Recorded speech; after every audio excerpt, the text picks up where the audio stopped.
No meu caso, a minha experiência dentro da empresa, tem mais ou menos 1 ano e meio que eu estou lá, desde que eu concluí o mestrado, a minha experiência tem sido mais em barragens de rejeito. Então, é o que eu vou falar um pouquinho para vocês de um dos tópicos, né, que a gente discute bastante, que tem evoluído bastante ao longo do tempo, principalmente devido à problemática, né, que se envolve em relação ao rejeito de mineração, a liquefação, que é um fenômeno que tem sido muito falado na mídia, a gente tem vários casos, né, de barragens que se romperam por causa da liquefação. Então, hoje eu quero mostrar alguns métodos de análise de suscetibilidade à liquefação, e com foco em rejeitos de mineração. Bom, então, só contextualizando, né, na verdade, passando um resumo de como que vai ser dividida a minha apresentação, a minha ideia é hoje expor o conteúdo que eu preparei para vocês, e a gente discutir e tirar dúvidas no nosso próximo encontro na quinta, até porque hoje eu vou passar pelos tópicos de contextualização, falar um pouquinho sobre liquefação, ensaios de laboratório e ensaios de campo. E programei de deixar os estudos de caso para o próximo encontro, até mesmo para a gente ter essa roda de conversa, ser algo mais aberto e tirar dúvidas. Então, para contextualizar, eu gostaria de mostrar, né, um mapa, na verdade, um mapa mundi com a localização de barragens de rejeito. Então, a gente discute bastante sobre barragens no Brasil, mas, na verdade, a gente tem barragens no mundo inteiro, né, em especial na Austrália, nos Estados Unidos, no Canadá, no Peru e no Chile também a gente tem bastante. São locais que também vêm discutindo e a gente tem metodologias sendo desenvolvidas nessas regiões, também devido aos desafios que eles enfrentam na geotecnia relacionada a barragens. Então, no sentido mundo, né, a gente tem atualmente 3.500 barragens de mineração, sendo 1.700 barragens de rejeito. E desde 1915, a gente já teve 364 rupturas, 71 delas ocorreram após 2010. Já em relação ao Brasil, a gente vê que a grande concentração das barragens estão aqui mesmo, né, no sudeste do Brasil, principalmente porque aqui no nosso país o principal minério explorado é o minério de ferro, e tem uma grande concentração aqui no quadrilátero ferrífero, em Minas Gerais. E então, em sentido Brasil, né, a gente tem 855 barragens de mineração, 790 delas são barragens de rejeito, e 88 são construídas pelo método da montante. Às vezes pode ser um questionamento, né, quais outros tipos de barragem a gente tem, mas dentro de uma mina, a gente tem mais 2 tipos de barragem, tradicionalmente, né, falando. A gente tem uma barragem de água, que historicamente ela é construída mais em concreto, que são barragens que a água ela fica depositada para recirculação no processo tanto de lavra como no beneficiamento. E tem um outro tipo de barragem muito comum, mas que historicamente são barragens menores, que são barragens de sedimento. O que seria sedimento, né? Passando um pouco mais à frente, quando a gente vem lavrar, então, na verdade, o primeiro processo, né, da extração do minério é a lavra.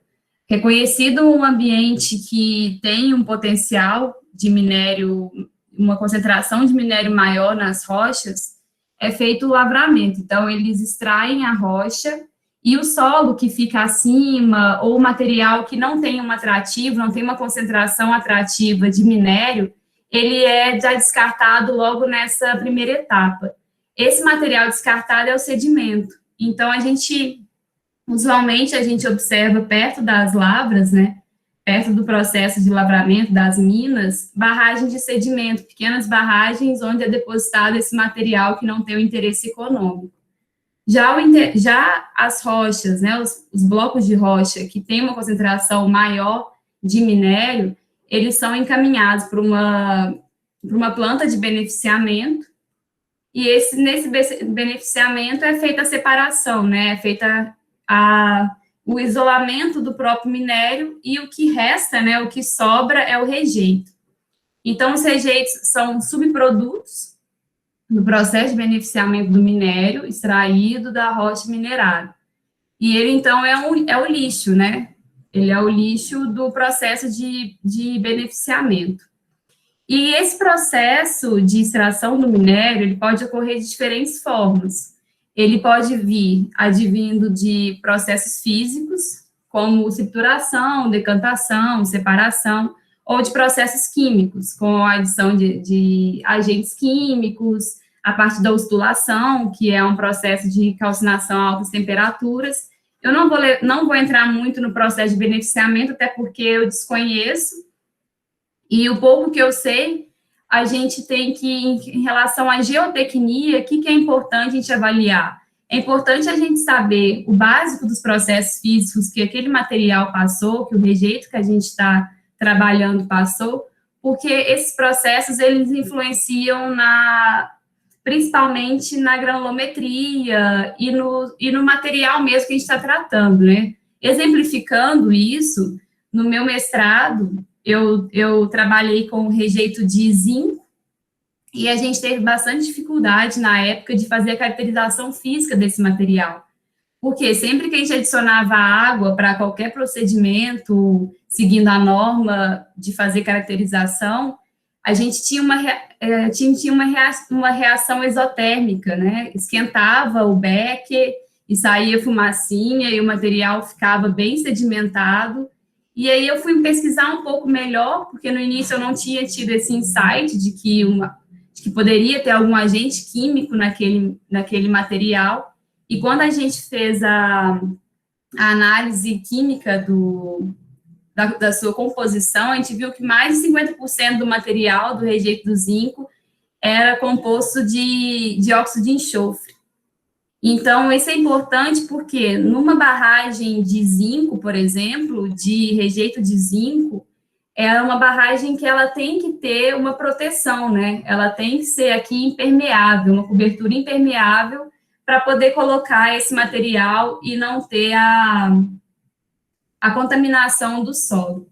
No caso do rejeito de ferro, que é o que a gente mais trabalha aqui em Minas Gerais, ele passa por um processo físico. Então, ele é triturado, passa por separação e por tipos de processos que não envolvem agentes químicos. Então, essa preocupação de contaminação não é uma preocupação vigente aqui no nosso cotidiano. Porém, deixa eu passar.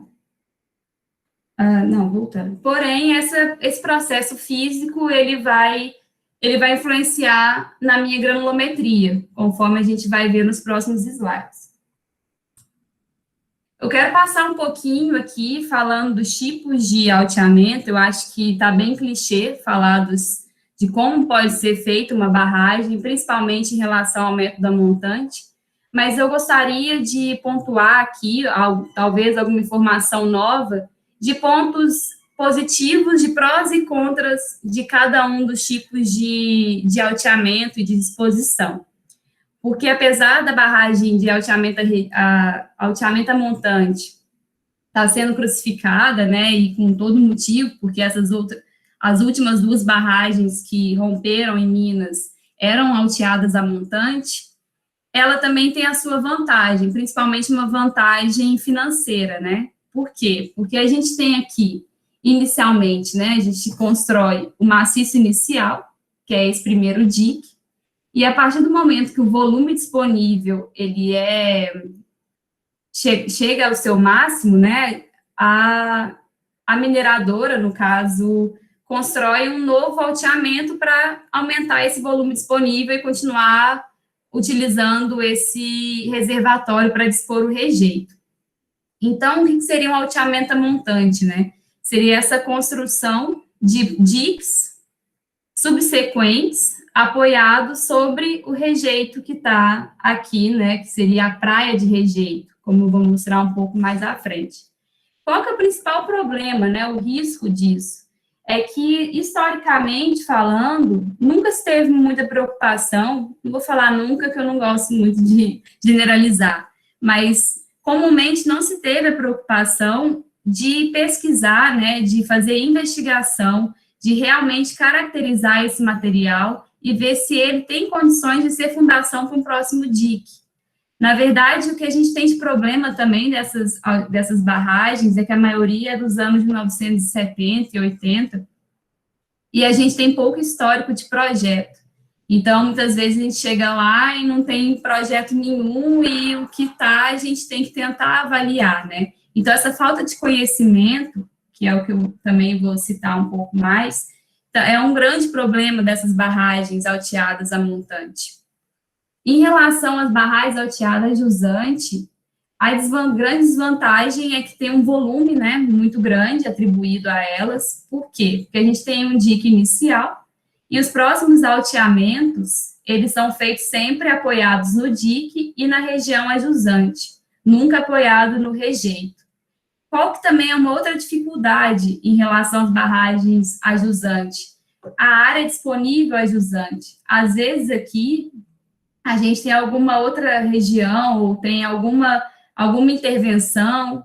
Aqui em Minas, às vezes, a gente tem linha férrea que passa perto das barragens para levar o minério, e aí essa é uma desvantagem, porque a gente precisa de uma área ajusante da barragem muito grande para ser construída. Essa imagem aqui, ela não representa muito bem, porque estou achando muito íngreme esses taludes, mas a maioria das vezes, aqui essa área é muito maior do que o representado nesse esquema. Então, a gente tem essa limitação em algumas das barragens para construir alteamento ajusante em relação à área disponível à frente. O alteamento por linha de centro, ele fica no meio termo, né? Os alteamentos subsequentes, eles são construídos um pouco apoiado, praticamente metade apoiado no rejeito, e a outra metade no maciço e na região ajusante. Mas qual que é o grande problema nesse aqui? As barragens que a gente trabalha, isso é uma experiência própria nossa na empresa, é que como ele está metade, o alteamento está metade apoiado em rejeito, metade em solo, né, em terreno natural, há um recalque diferencial muito grande. Então, é muito comum a gente ver trincas aqui na crista de cada um dos alteamentos. E isso é um problema muito grande de trinca, porque o rejeito continua a adensar numa velocidade muito diferente, né, do que a minha região é jusante, e essas trincas costumam ser grandes e até interditar a própria barragem. E uma outra forma de disposição, mas que eu não vou entrar muito no mérito, porque meu foco aqui vai ser a gente falar mais de problemas de barragem a montante, mas uma outra forma de disposição são as pilhas de rejeito drenado. Essa imagem aqui, eu fui ver depois, assim, que ela não está muito representativa do que realmente tem sido feito atualmente, mas as pilhas vêm com um outro desafio pela frente, porque está sendo um processo bem na moda, diria assim, porque está muito difícil se uma mineradora quer uma nova região para dispor rejeito, está muito difícil no sentido do órgão ambiental liberar a construção de novas barragens. Então, o que está sendo feito e que está sendo, eu diria, mais fácil de liberar, né, na maioria das vezes, são essas pilhas de rejeito drenado. Então, tem muita tecnologia sendo desenvolvida, tanto na forma de como drenar esse rejeito, como dispor. Um grande desafio das pilhas é drenagem interna. Então, eu nunca trabalhei com um projeto de pilha mesmo, mas eu vejo meus colegas que trabalham e tem um grande desafio em volta das pilhas e um grande problema também, porque não tem nada segurando as pilhas, né? Então, tem que ser feito com muito cuidado nesse ponto. Gente, eu vou parar um segundinho, porque eu esqueci minha chave na porta, rapidão.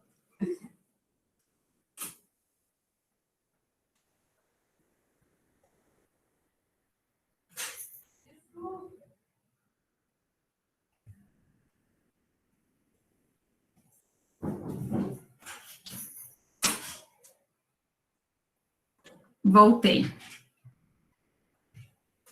Agora, em relação, então, voltando às barragens, a relação de como que é feito um projeto, né, de barragens, assim, de uma forma bem simplificada, né?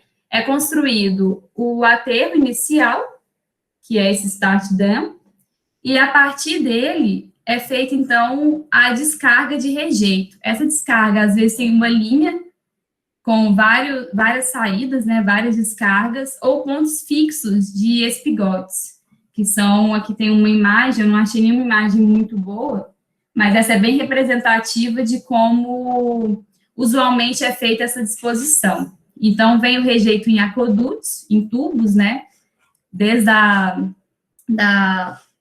da planta de beneficiamento até chegar aqui na barragem, e é feito esses pontos de descarga. Aqui, como eu diria, esse processo aqui, né, de o espigote, é o processo recomendado, né? Por quê? Porque aqui, com o espigote em cima da crista, tendo essa descarga, pelo conceito de segregação hidráulica, o que vai acontecer? Aqui, perto da crista, vai ficar o material mais granular, formando as praias de rejeito. Nessa região intermediária, teria um material de transição, então, com uma permeabilidade média, e no centro da barragem, né, em regiões mais longes da crista, estariam lagoas de decantação, com material mais fino e até mesmo com um certo reservatório, né, um nível de água aqui na superfície. Então, essa forma de disposição, ela seria conveniente até mesmo para o aterro inicial, porque ela costuma ser uma premissa de projeto, considerar que vai ter uma praia de rejeito de alta permeabilidade. Até mesmo porque aqui que a gente consideraria, né, que o nível d'água sairia daqui do reservatório e o fluxo viria em direção ao aterro, porém com um material bem permeável, já deixando esse fluxo, né, perdendo carga do fluxo até entrar no aterro. Então, a drenagem interna desse aterro, muitas vezes, quando a gente vai fazer uma barragem desde o início, né, ou está planejando um alteamento ajusante, que é o que a gente mais tem trabalhado atualmente, a gente considera como premissa essa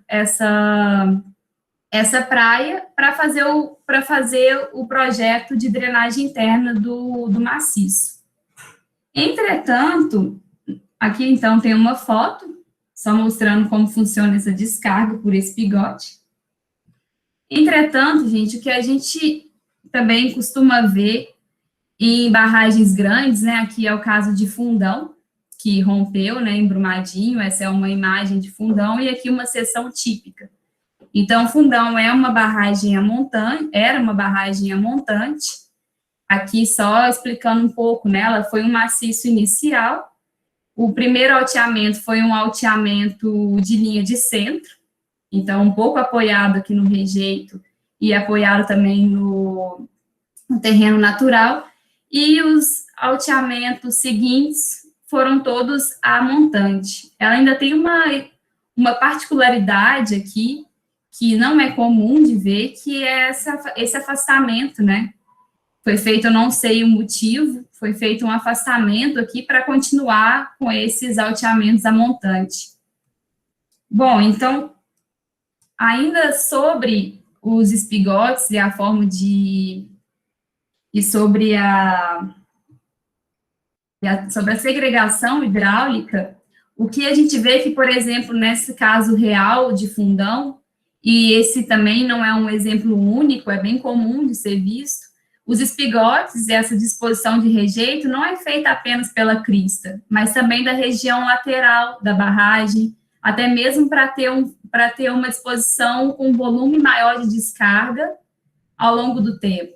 Então, o que isso culmina, né? Culmina em rejeitos não segregados ao longo da praia e tem uma permeabilidade baixa ao longo de todo o reservatório, né? Então, o que a gente costuma ver quando faz investigações, por exemplo, nesse tipo de barragem, são lâminas, né, são camadas de materiais mais drenantes, camadas de materiais com permeabilidade mais baixa, de forma que todo o reservatório ele fica muito heterogêneo em relação à permeabilidade, não respeitando a condição de segregação hidráulica. Esse é um problema típico de barragens, principalmente de amontante. Um outro problema de barragens a montante é a falta de estudo de estabilidade considerando liquefação. Isso por quê, né? Muito porque essas barragens são antigas, como eu disse, elas são mais ou menos a maioria dos anos 70, dos anos 80, e nessa época não se falava de liquefação, né? A própria norma brasileira, ela foi falar de liquefação, no caso de barragens, apenas na portaria, na norma de 2010. Então, antes de 2010, não se tinha essa consideração de liquefação, de suscetibilidade à liquefação para barragens de rejeito. A gente tem pouco conhecimento das propriedades dos materiais. Então, como eu também já disse várias vezes, a gente não tem nem projeto antigo de como foi construída aquela barragem, qual foi o material, como é a drenagem interna, qual que é a fundação, se tem solo transportado aqui na fundação, se não tem. Então, tantas incertezas que é muito difícil a gente analisar um tipo de barragem dessa. Outro ponto aqui, outra dificuldade, né? Os rejeitos são materiais fofos, né? São materiais não adensados. A gente tem taludes íngremes e o principal aqui, não diria principal, mas um fator muito importante também a ser considerado é a freática elevada nessas barragens. Então, com a freática elevada, por exemplo, nesse caso aqui, né, a gente teria esse reservatório aqui, que provavelmente é bombeado, e ele está sempre contribuindo e recarregando a freática dentro da barragem. Então, sairia daqui essa freática nessa elevação e ela viria em direção ao barramento, mas aqui, como está representado nessa seção, muito próxima, né? Muito próxima dos próprios alteamentos. Então, observa-se que nessa seção, por exemplo, eu acredito que praticamente 80% desse material ele está saturado. E esse é um grande problema que a gente tem nas barragens, principalmente nas barragens a montante, que aqui, por exemplo, tem uma cunha de ruptura aqui, não sei se é essa a cunha de ruptura crítica dessa barragem, talvez seja, mas a cunha de ruptura, ela passa praticamente toda dentro desse material saturado. E esse é um grande problema, principalmente para materiais susceptíveis à liquefação, como a gente vai falar um pouco mais à frente. Só ressaltar que esse slide eu tirei a ideia da palestra da engenheira Regina Moretti, porque eu achei que ela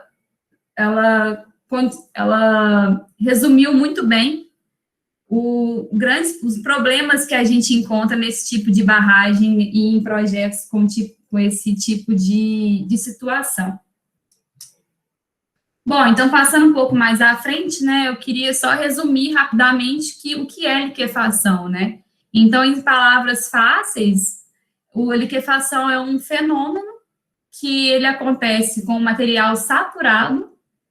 Quando esse material saturado, ele é submetido a algum carregamento rápido, qualquer carregamento que não dá tempo, né, a permeabilidade do material, ela é menor do que a taxa de carregamento, então não dá tempo dele drenar, então é um carregamento não drenado, que vai gerar uma poropressão excessiva, e essa poropressão nesse tipo de material gerada é tão grande que ela chega a ser maior que a tensão total. Então, como a gente tem que tensão efetiva é tensão total menos poropressão, a poropressão se igualando à tensão total, a efetiva ela chega a zero. Então, esses materiais que seriam partículas sólidas com contato, com uma interação entre partículas, elas perdem totalmente essa interação, essa ligação, e passam a se comportar como fluidos.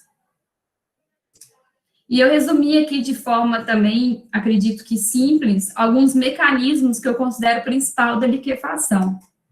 Primeiramente, o material ele é susceptível? O meio está saturado? Existe o gatilho? Eu quero parar aqui para falar um pouco sobre isso. Então, primeiramente, esse material ele tem características que ele possa estar no estado susceptível, que é o que nós vamos falar aqui mais para frente, que é o foco da minha apresentação.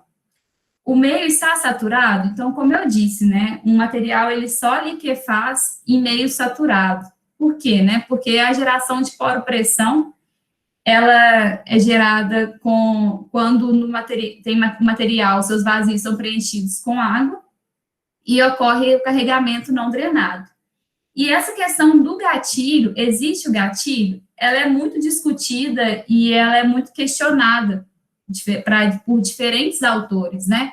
Porque o que seriam possíveis gatilhos? Gatilhos que vão levar a esse carregamento não drenado. Mas falando assim, de uma forma mais prática, o que seria isso, né? Que tipo de gatilho? Então, é muito discutido por alguns autores, por exemplo, o Olson, que é um que eu vou falar bastante dele aqui, que ele fala que alguns possíveis gatilhos seriam uma deformação excessiva.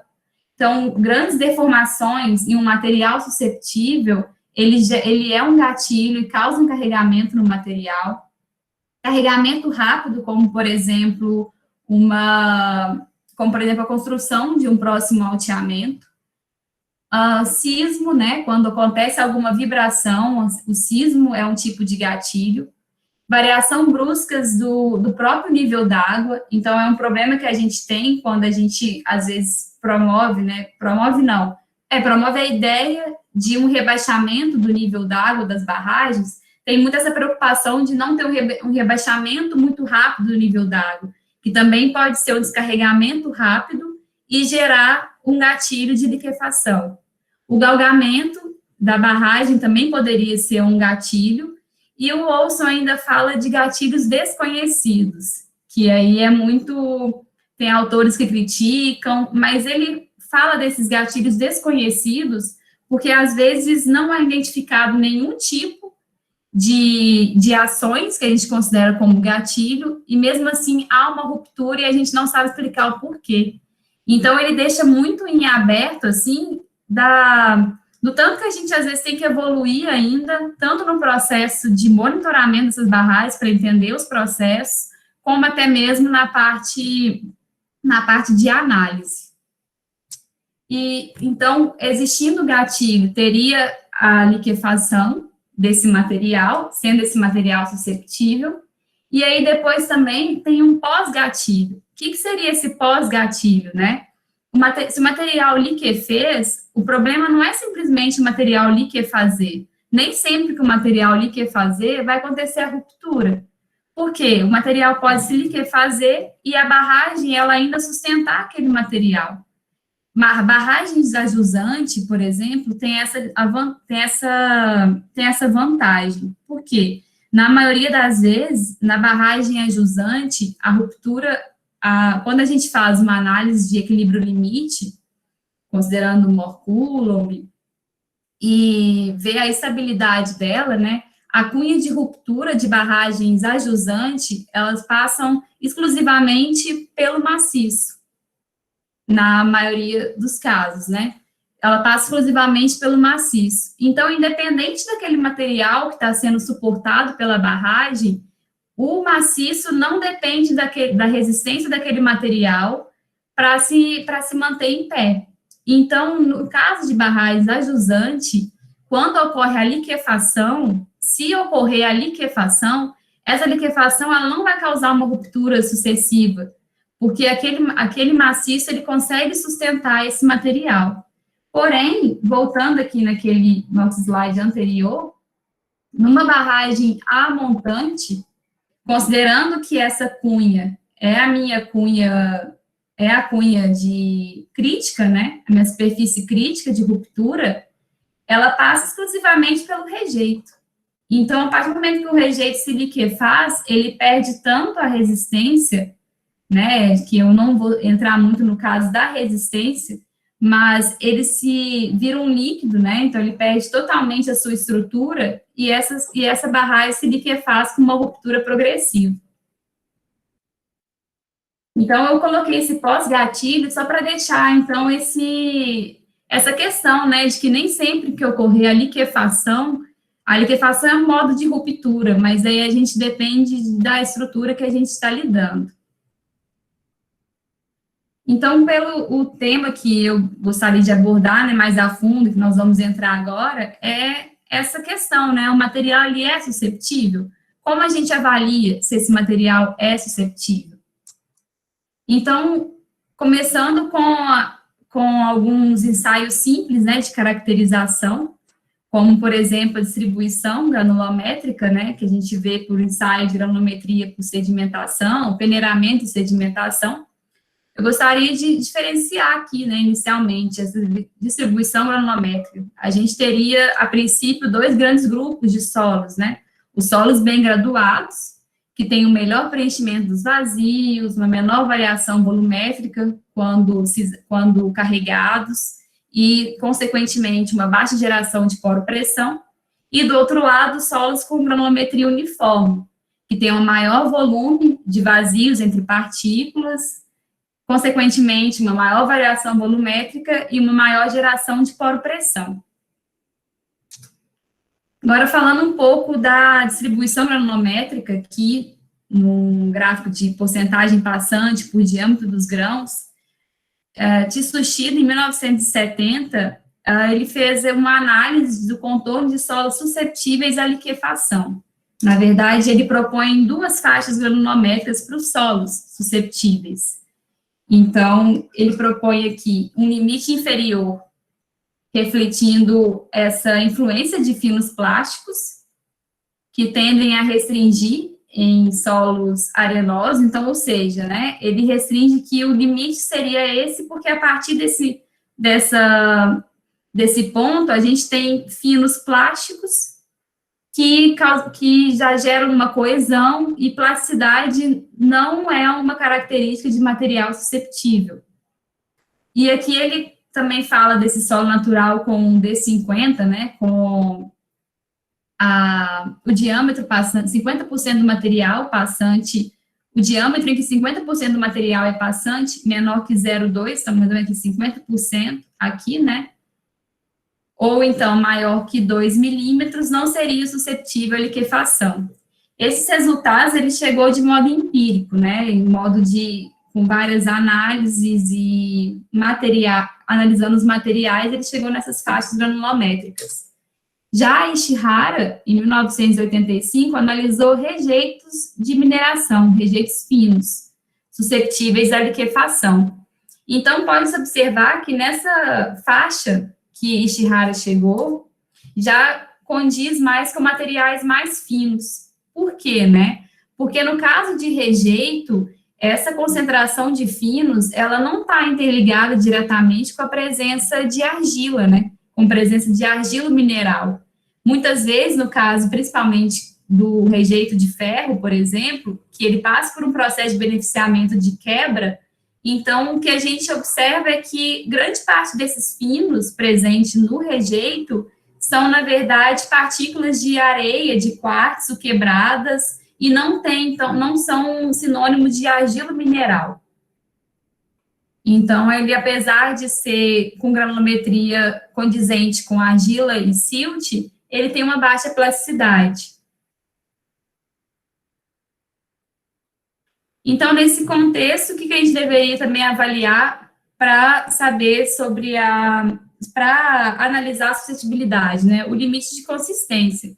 Então, aquele rejeito, ele tem um teor, se o rejeito tem um teor de finos maior que 5%, por exemplo, a gente tem que avaliar essa plasticidade desses finos. As areias contendo finos plásticos, o que acontece? Se o fino for plástico, ele já dá uma característica de coesão para aquele material. E a coesão, ela é uma forma de resistência, né? Ela é uma resistência à liquefação do material. Já, por outro lado, se aqueles finos não têm plasticidade ou têm baixa plasticidade, é uma influência muito negativa. Por quê? Porque além deles não terem a parcela de plasticidade, que seria uma forma de resistir à liquefação, uma forma que aumenta a resistência à liquefação do material, por outro lado, eles também reduzem a condutividade hidráulica do material, ou seja, é mais difícil ainda de drenar, porque aquele solo fino intrinsecamente tem uma condutividade hidráulica mais baixa, então essa mistura de areia e com solos finos, né, solos transientes, eles teriam uma condutividade hidráulica muito baixa e não teria coesão, o que deixa o material mais suscetível. E em relação aos limites de consistência, né, a gente tem alguns autores que elaboraram alguns ábacos e alguns gráficos para analisar a suscetibilidade, também de forma experimental, né. Então, aqui, por exemplo, por Perleia, 1999, ele avalia o teor de umidade pelo limite de liquidez e criou essa faixa, né, de limitação de solos susceptíveis a solos não susceptíveis. Então, observa-se que se o material tem um limite de liquidez, segundo essa metodologia, maior que 33,5, ele já não é considerado um solo susceptível. Ele é um solo que tem uma plasticidade maior, um limite de liquidez maior. Em questão de CID, EROL 2003, ele já considera o índice de plasticidade e o limite de liquidez, também criando essa zona de materiais susceptíveis, e essa zona em vermelho, que seria o material de teste, que é o que ele diz o quê? Que durante os experimentos, ele viu que alguns materiais que caíram nessa zona eram susceptíveis e outros não. Então, ele deixou essa zona em xeque, né? E essa classificação de CID, ela também é utilizada para classificar o tipo do material. Então, aqui, por exemplo, aqui é a faixa das argilas de alta compressibilidade, aqui é a faixa dos siltes de alta compressibilidade, aqui é a argila de baixa compressibilidade, e aqui onde está a zona susceptível seria os siltes de baixa compressibilidade. E em relação a Andrews e Martin, 2000, também é bem parecido, né? Ele vê o limite de liquidez em relação à concentração de finos.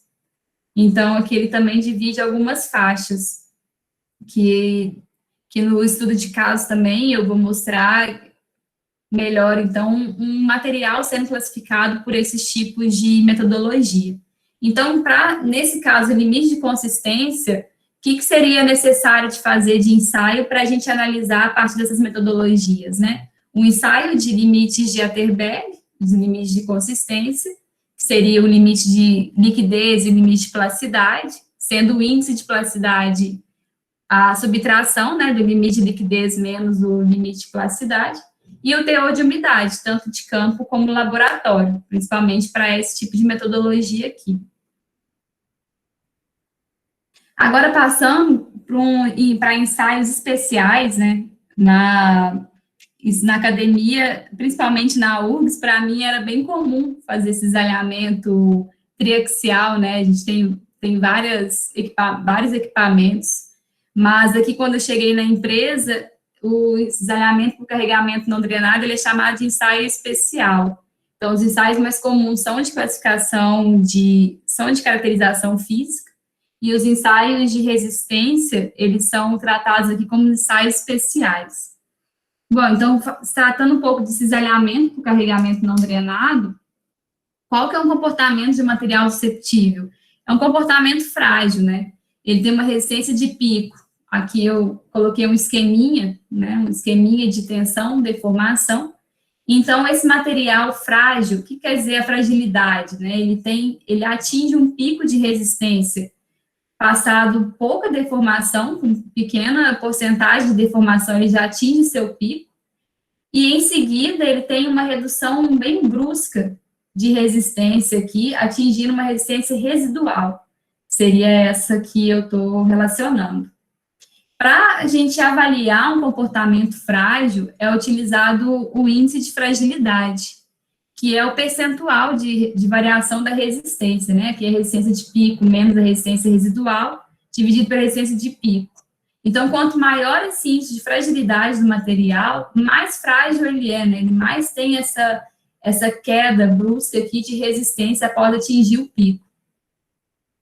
E um outro comportamento também típico de materiais susceptíveis é o comportamento contrátil, que é a perda de tensão efetiva pós-pico.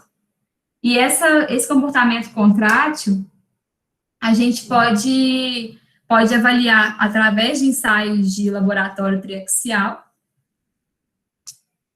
e traçando a linha de estado crítico, né? É a forma que mais comumente a gente analisa o comportamento contrátil do material. E como que a gente procede, né, no ensaio de laboratório triaxial? Como o rejeito, usualmente, ele tem uma baixa plasticidade e ele está numa condição fofa in situ, né, uma condição normalmente adensado, é muito difícil de obter amostras indeformadas. Na verdade, assim, no mestrado a gente vê que a amostra indeformada ela não existe, né?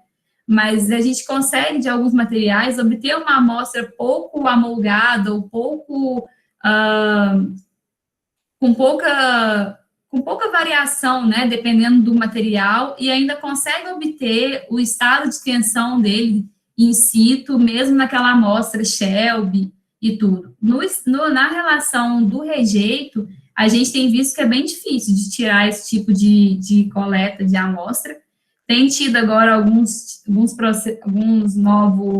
novas tecnologias de amostragem, mas que eu ainda desconheço, não vi nenhuma análise ainda, nenhum ensaio com esse tipo de amostra, que dizem que a amostra consegue tirar uma amostra indeformada. Então, usualmente, o que a gente faz, né, e tem sido feito na bibliografia e na prática de projeto, é reconstituir amostras de rejeito. Então, a gente coleta uma amostra deformada e reconstitui em laboratório. Então, tem vários estudos comparando o método de moldagem, né, do rejeito em relação aos resultados que se obtém com essas amostras. E tem sido concluído na literatura que o método de compactação úmida, que é o Mold-Stamping, ele tem sido o melhor método de reconstituição da amostra comparados a ensaios de campo, comparados a ensaios com amostras indeformadas.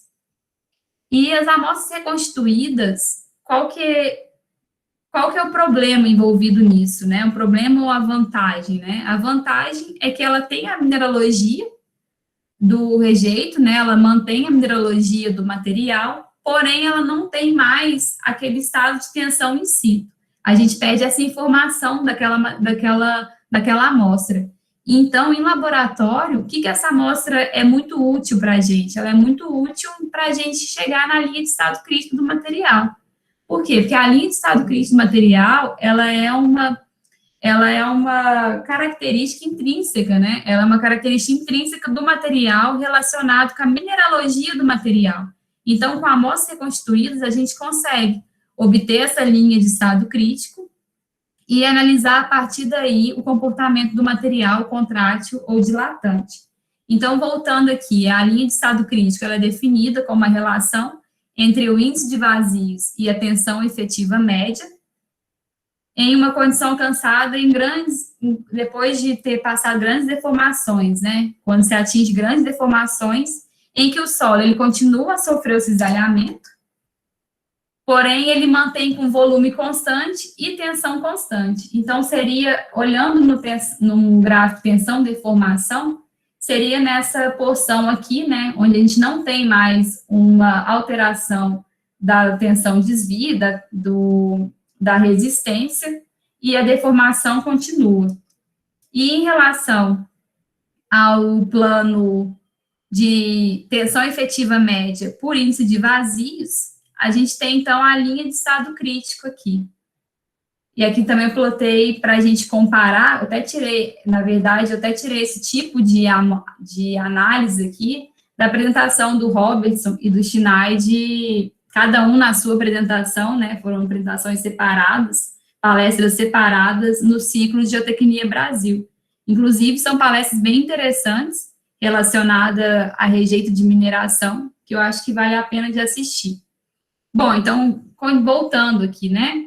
A linha de estado crítico de materiais siltosos, que na maioria das vezes é o caso dos rejeitos, ela tem uma particularidade, ela costuma não ser linear, então costuma ser curva, principalmente nesse início, né? Ela começa curva e vem mineralizando, como se diz.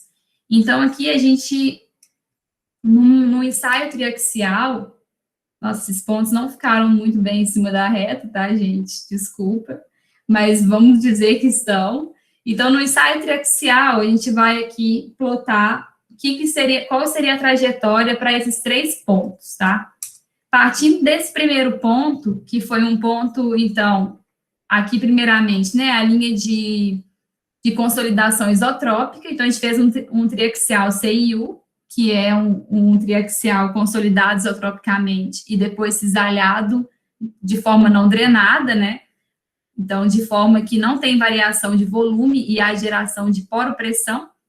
Então, nesse primeiro ponto, a gente consolidou até uma tensão mais alta e, após consolidar, cisalhou. Durante o cisalhamento, um plano de estado de tensão, P' Q, a gente tem a trajetória de tensão, então, com a geração de poropressão, faz com que a minha trajetória ela seja curva, até atingir a linha de estado crítico. E no plano de tensão efetiva média por índice de vazios, a gente tem que a trajetória, ela é horizontal, porque eu não deixo variar o volume, né? Então, meu índice de vazios, ele é constante durante todo o cisalhamento, e ele vem caminhando, então, em direção à linha de estado crítico, reduzindo o meu P'. Esse tipo de ensaio aqui, por exemplo, a trajetória desse corpo de prova, estou dizendo aqui que ele seria, por exemplo, condizente com um índice de fragilidade de 20%. Então, a perda de resistência aqui, essa relação, né, seria de 20%. Isso aqui é só para exemplificar o quão vai aumentando ao longo aqui das outras trajetórias, tá? Nesse segundo caso, a gente já consolidou numa tensão menor, numa tensão efetiva menor, e no cisalhamento também houve geração de poropressão, encontrou a linha de estado crítico. Aqui da mesma forma, né? Mas aqui nesse caso, como a nossa linha de estado crítico ela é não linear, a distância já vai aumentando. A distância da linha de compressão, de consolidação para a linha de estado crítico, ela já é maior. O que isso quer dizer? Que a geração de poropressão já foi maior e de que a redução da minha tensão efetiva já foi maior até atingir a minha linha de estado crítico. Já nesse terceiro ponto, eu consolidei menos, numa tensão de consolidação menor. Então, ela está numa tensão hidrostática menor no início do meu cisalhamento. E aí, quando começa o cisalhamento, a geração de poropressão ela é tão grande que onde que vai encontrar ali em estado crítico? Quase que chegando a zero, né? Quase com uma tensão efetiva zero. Nesse gráfico aqui, por exemplo, nessa relação de P' por índice de vazios, aqui ele nem encontrou, né, a minha linha de estado crítico. O que isso significa? Significa que a geração de poropressão ela foi tão grande que ela zerou minha tensão total. Ou seja, o meu corpo de prova, ele liquefez. Então, eu não consigo nem falar sobre índices de fragilidade, né? Nesse caso aqui, o corpo de prova, ele, no cisalhamento, ela praticamente zerou aqui, né? A minha tensão efetiva, a minha resistência ao longo do ensaio. Então, aqui a gente caracteriza que o material, ele é contrátil. Por que ele é contrátil? Para chegar na linha de estado crítico, ele gera uma poropressão positiva e ele reduz a sua tensão efetiva média, para alcançar a linha de estado crítico de forma a se contrair, né? A forma de perder resistência, a ter um comportamento strength softening. Então, aqui, voltando, só para introduzir o próximo slide, o que a gente vê aqui é o quê? A gente tem o mesmo material, tá? Ele está chegando para uma mesma linha de estado crítico, porém, o que diferenciou o comportamento de uma amostra para outra? O que diferenciou nesse caso aqui foi o índice de vazios e a tensão efetiva que ele estava no início do ensaio. Então, o que a gente vê é que o comportamento do material, primeiramente, ele tem que ter as características de ser susceptível, ou seja, de ter essa linha de estado crítico que não vai se desassociando, né, da linha de compressão isotrópica, e, além disso, ele tem que estar num estado susceptível, né, para ter esse tipo de comportamento, porque esses dois aqui, apesar deles serem contráteis, eles alcançaram a linha de estado crítico e não houve liquefação, eles ainda tinham uma resistência residual maior aqui do que zero, né? Eles tiveram uma perda de resistência, mas não liquefizeram. Aqui não, aqui já ocorreu a liquefação. Por quê? Porque estava num índice de vazios maior e numa tensão efetiva menor. O que isso quer dizer? O que quer dizer é que o parâmetro que controla a suscetibilidade do material é o parâmetro de estado. Então, esse parâmetro, o que é o parâmetro de estado, né? Vou apresentar aqui.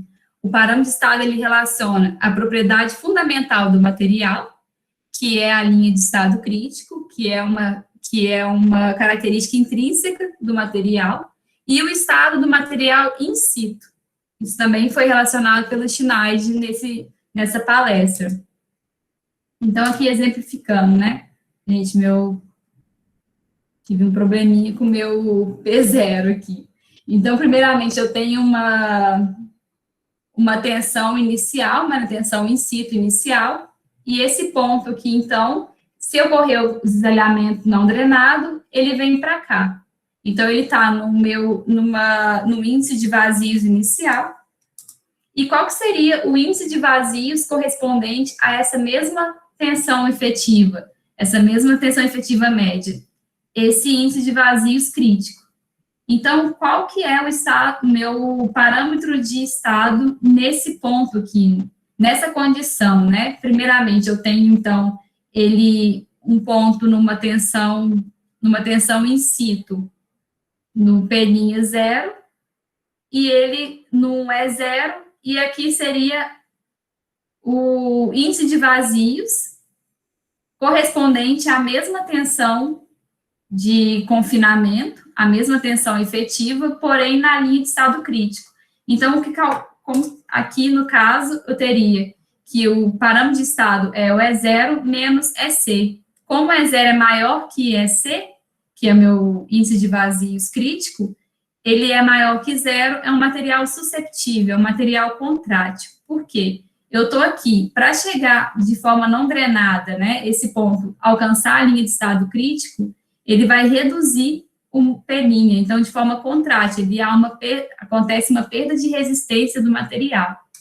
Entretanto, o mesmo material, porém, ele está num índice de vazios inicial mais adensado, né, no índice de vazio inicial menor, uma densidade relativa maior, no caso, ele, ao ser cisalhado, ele vai ter o quê? Um aumento de tensão efetiva para chegar na linha de estado crítico, ou seja, há uma geração de pressão negativa para ele alcançar o estado crítico. E de forma, se fosse drenado, né, sem variação, sem geração de pressão e mantendo o P', mantendo minha tensão, o índice de vazios correspondente seria o mesmo, né? Que é a minha primeira amostra. O que diferenciou um do outro aqui foi o estado inicial, foi o índice de vazios inicial. Aqui ele está mais compacto do que aqui. Aqui é um material mais fofo e aqui é um material mais compacto. Nesse caso, fazendo a diferença, calculando o parâmetro de estado, eu tenho um parâmetro de estado menor que zero. Nesse caso, eu estou relacionando o quê? O material está em condição dilatante, não susceptível. Acontece um ganho de resistência para ele atingir a linha de estado crítico. Então, o que a gente vê é que pontos de materiais que no início do cisalhamento, né, estão localizados do lado esquerdo da linha de estado crítico, eles vão ter um comportamento dilatante. Porém, se o material estiver do lado direito da linha de estado crítico, ele vai ter um comportamento contrátil. Aqui eu só queria falar um pouco sobre a importância, então, já que o parâmetro de estado é o parâmetro que controla a suscetibilidade à liquefação, quando a gente faz a análise, né, faz o ensaio triaxial, com o intuito de analisar parâmetro de estado, com o intuito de analisar a linha de estado crítico, é muito importante a gente ter esse cuidado, não só durante o processo mesmo do cisalhamento, né, durante o processo na máquina, né, o cuidado, ele começa logo na moldagem do CP.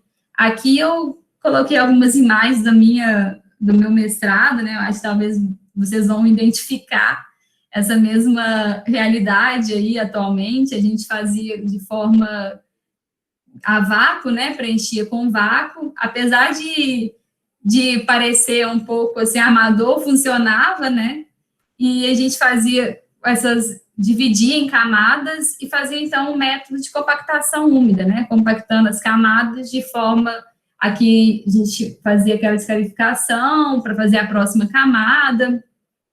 Então, de forma que a gente tentava, né, fazer um material com uma densidade relativa que a gente calculava antes, para simular um índice de vazio inicial. E aí, a partir daqui, tinha todo um cuidado para vir com material para moldagem no próprio equipamento, né? Aqui é o Geonô, saudades.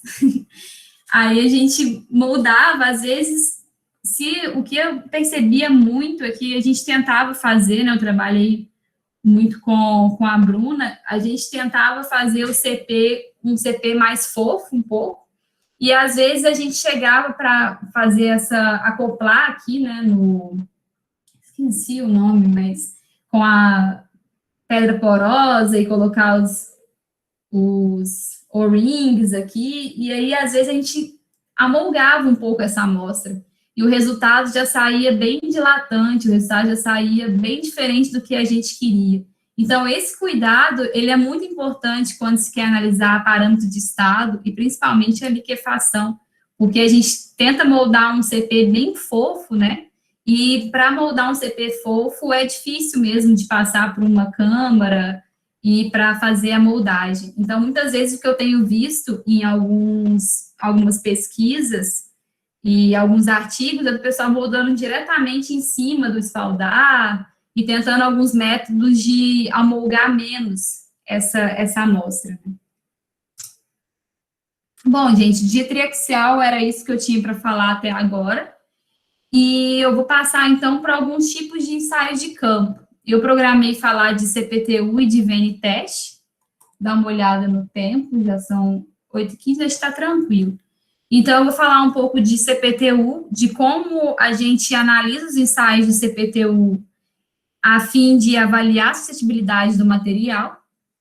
Então, inicialmente, né, falando um pouco dos prós do ensaio de CPTU, é que ele é rápido de executar, atualmente ele tem um bom custo-benefício. É bem difícil a gente encontrar alguma empresa, eu acho que atualmente, nem sei dizer, alguma empresa que não executa o CPTU. Outros tipos de ensaio, a gente tem, às vezes, dificuldade de obter aqui na região, e até mesmo no Brasil em geral. Mas o CPTU é um ensaio que é comum da gente conseguir, assim, não tem uma dificuldade, ele é replicável, ele é fácil de, assim, né, teoricamente fácil de ser executado, e tem uma vasta experiência com casos históricos. Então, qual que é essa vantagem, né? A gente tem muitas metodologias empíricas que, avaliando resultados de ensaios históricos em barragens que sofreram liquefação. Então, a partir dessas metodologias, né, a partir desses ensaios, na verdade, a partir desses ensaios, foram desenvolvidas metodologias que a gente usa na análise do CPTU para rejeito de mineração e para suscetibilidade. Então, passando aqui, o principal resultado, né, do CPTU é a resistência de ponta, o atrito lateral e a poropressão, que seria o quê? O perfil, né, o perfil de variação. Então, aqui eu coloquei um perfil de variação dentro de uma barragem, e aqui a gente vê, então, que a resistência de cone, ela varia por algumas camadas. Então, a gente vê aqui a questão da estratificação, né, que como não se tem respeitado a forma de disposição por espigotes, a gente está tendo, então, algumas camadas de materiais com resistência e com características diferentes. Aqui também já está, aqui o atrito, provavelmente a gente já tinha entrado no outro material aqui mais profundo, que está dando uma resistência de ponta e um atrito maior, né? Mas, enfim, estou querendo só mostrar exemplificar. Aqui, por pressão, nesse ensaio também foram feitos ensaios de dissipação, que a gente utiliza para calcular tanto o CH, né, e a partir do CH a gente tem também dados do coeficiente de permeabilidade e até mesmo uma forma de calibrar o nível d'água, né, porque às vezes nessas barragens a gente não consegue obter o nível d'água com facilidade, às vezes a gente tem umas lâminas d'água, às vezes tem uns lençóis suspensos de água, então a dissipação ela ajuda bastante a gente a avaliar essa presença de água e analisar o lençol freático aqui, né? Não o lençol freático, o nível d'água mesmo no interior da barragem.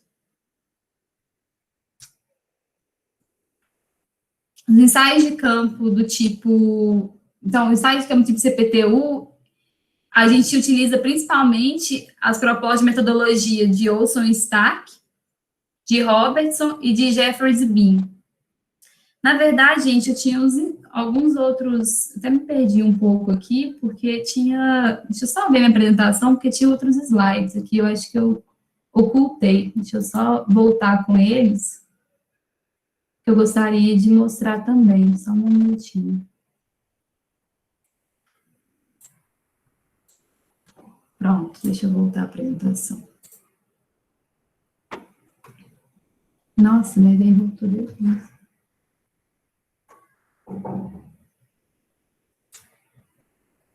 Cadê? Aqui. Tá.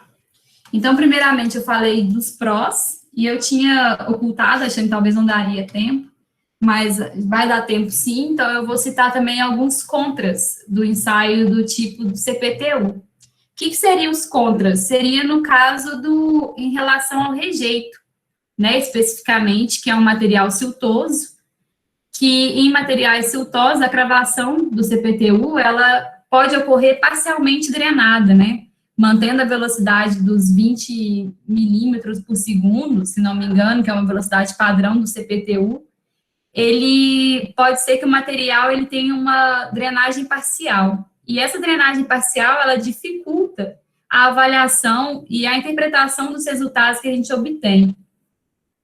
Por quê, né? Porque o CPTU, na verdade, a maioria, acho que todos os ensaios que a gente tem atualmente, né, ensaios de campo, eles são avaliados, são discutidos tanto para areia ou então para argila, né, para essas duas granulometrias distintas. Por uma granulometria parcial, transiente, né, de transição, que seria um silt, a gente não tem metodologias consolidadas, né. Então, que eu até mostro chama aqui um artigo, que é um artigo do grupo de pesquisa da URGS, da Graciele, junto com o Schneid, e se eu esqueci mais alguém, desculpa, não sei todos os autores, mas eles falam bastante sobre isso, né, avaliam essa velocidade de execução do ensaio CPTU em rejeitos de mineração. Então, aqui, por exemplo, eles avaliam com a velocidade em azul de 20 milímetros por segundo, que é a velocidade... Deixa eu só colocar de novo aqui a apontador.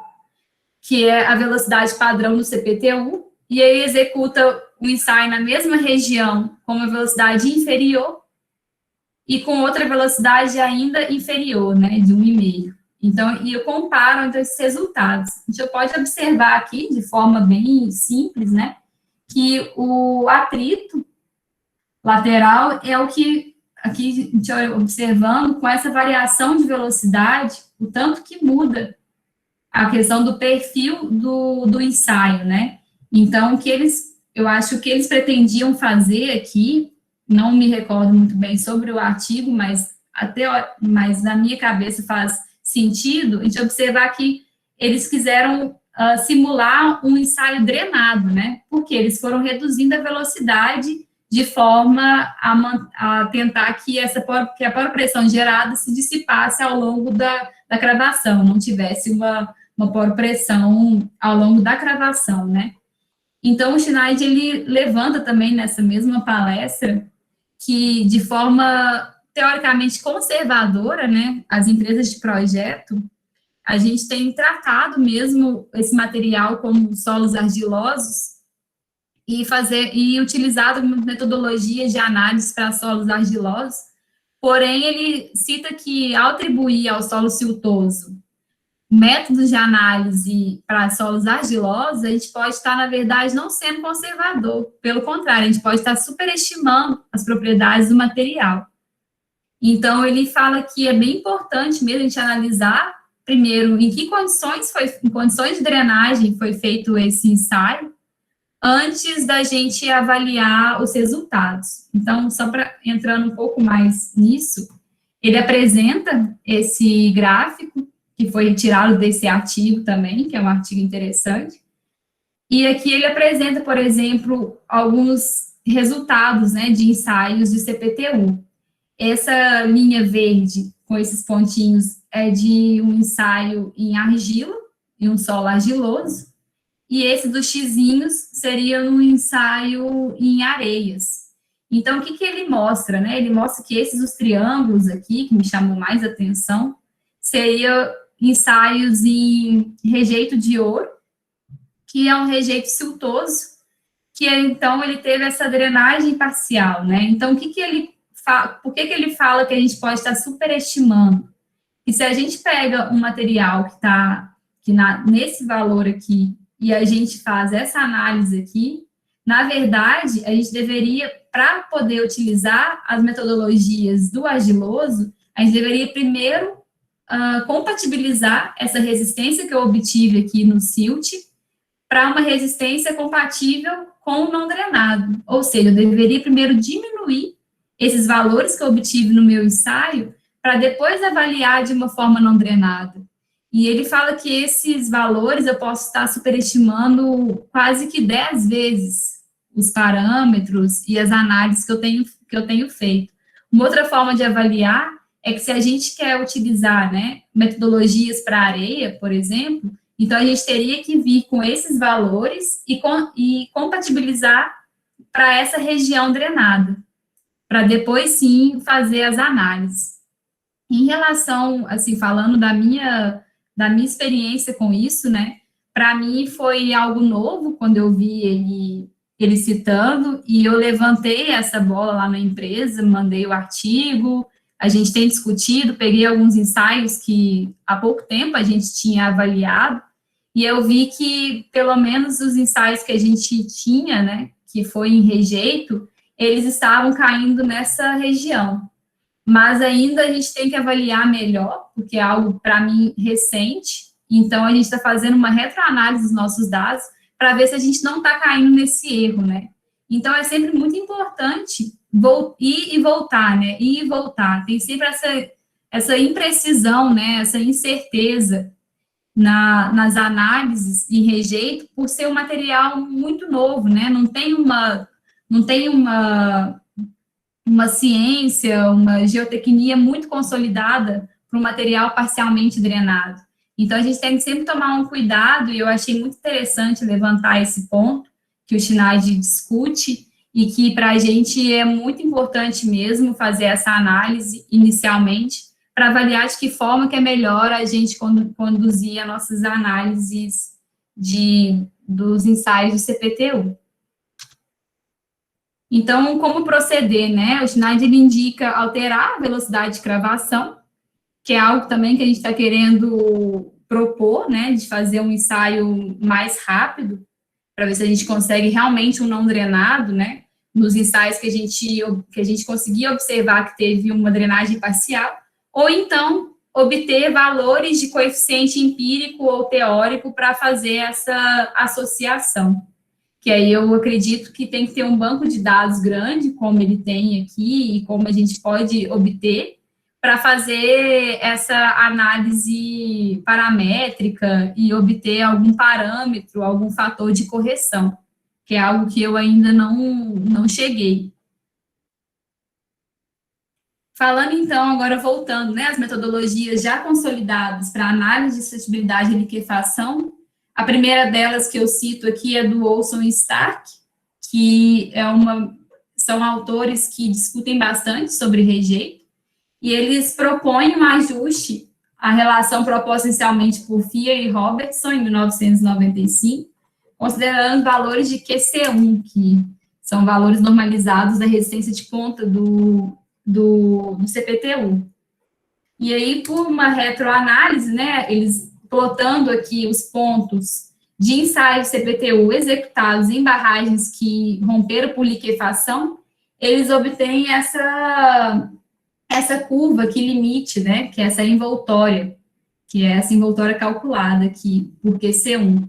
Então, essa envoltória que seria num gráfico plotado de QC1 pela variação da resistência, da tensão in situ, tensão efetiva in situ, e os materiais que estivessem para o lado esquerdo, aqui dentro dessa envoltória, seriam materiais contráteis, que estão sendo compatíveis com os ensaios feitos em barragens que romperam, e do lado direito seriam materiais dilatantes. Então, ele propõe essa envoltória aqui de divisão de susceptível para não susceptível. Já Robertson, em 2016, ele propõe um outro método para avaliar a suscetibilidade, um método baseado na classificação SBT. Essa classificação é uma classificação que utiliza QTN, que faz, né, uma relação de QTN, que é uma resistência de ponta normalizada, pela razão de atrito, ambos calculados aqui pelos valores obtidos, pelos resultados obtidos pelo CPTU. E aí, a partir dessa relação, ele divide, né, ele classifica tipos de material. Então, aqui passando pelos tipos de material classificados, né? O material 1, que seria esse CCS, que seria um material compatível com argilas e contrátil e sensitivas. Esse 2, que seria também compatível com argila contrátil. O 3, que seria argila mais dilatante. O 4, que seria um material transicional contrátil, que seria, então, um silt, né, uma granulometria transicional entre areia e argila. Aqui dilatante e aqui contrátil. Então, todos que têm esse C no final, né, na verdade, são representativo de contrátil, e o que tem o D é dilatante. E o que ele discute aqui, acho que no próximo slide eu falo um pouco mais, é dessa linha aqui de divisão, né, do CD igual a 70. O que seria o CD? É essa relação, uma curva de contorno que ele propõe, limitando as zonas dos materiais de comportamento contrátil, que seria abaixo dessa linha, e de comportamento dilatante, que seria acima dessa linha. Segundo Robertson, então, se o material está para baixo, ele é susceptível, né? Ele é contrátil. Ainda nesse gráfico, ele propõe uma relação, um fator de correção, que é bem o que a gente discutiu, que eu apresentei um pouco acima, sobre a recomendação do Schneider, né, que ele fala que a resistência de ponta normalizada, ela tem que sofrer uma correção para se o material, para simular que o nosso material, que é um silt, né, como se ele fosse uma areia. Então, esse fator de correção, ele chama de KC, e vai depender do índice de classificação do material para a gente obter esse valor de correção. E a partir desse valor de correção, então, ele sugere essa outra envoltória aqui, essa outra linha de contorno, que definiria os materiais contráteis e os materiais dilatantes, se tratando, então, agora do QTN-CS, né? Então, para um QTN-CS menor que 70, que aqui, no caso, está falando de estado crítico, né? Ele tem um comportamento contrátil. E aqui agora também eu apresentei os dados empíricos, né? Os de retroanálise que o Robertson utiliza para viabilizar e para